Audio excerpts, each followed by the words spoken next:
Le Québec est certainement dans le monde une des sociétés les plus avancées en matière d'égalité entre les hommes et les femmes.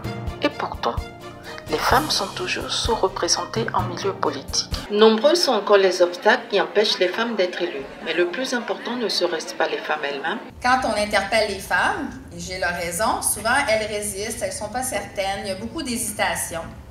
Mais il y a des raisons pour ça. C'est parce qu'on a tous été élevés dans le même système où, d'une certaine façon, on dirait que les femmes, on est souvent, je généralise, c'est pas toujours le cas, mais on dirait qu'on a moins les outils de base. Mais c'est très différent au niveau de l'espace politique parce que on a moins le réflexe, puisqu'on n'a pas été socialisé de cette façon, à prendre notre place politiquement pour dire, nous, comment on voit les choses. Les femmes ont tendance à sous-évaluer leurs compétences, ce qui les freine dans leur ambition. Les femmes se sous-évaluent de 30% et les hommes se surévaluent de 30%.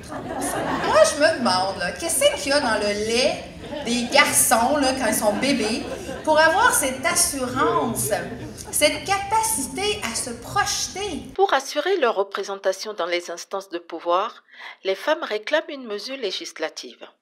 Même s'il est loin de faire l'unanimité, l'adoption du quota pourrait être un bon moyen. Et ça, je peux en témoigner parce qu'il y a quelques 2 ans à peine, j'étais nommé ministre au sein du gouvernement canadien et mon premier ministre, M. Trudeau, a décidé qu'on allait avoir une parité homme-femme au sein du cabinet du gouvernement canadien. Et je peux vous assurer que le fait qu'on a autant d'hommes que de femmes apporte une belle diversité de perspectives et accroît à la fois la pertinence et la qualité des décisions qu'on prend au niveau du gouvernement canadien. Je dirais aussi que la politique, il faut changer.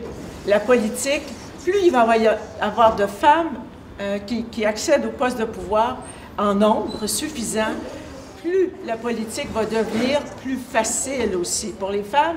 Et je pense que c'est un service à rendre aussi aux hommes. Carole Da Silva, Femmes et Pouvoir.tv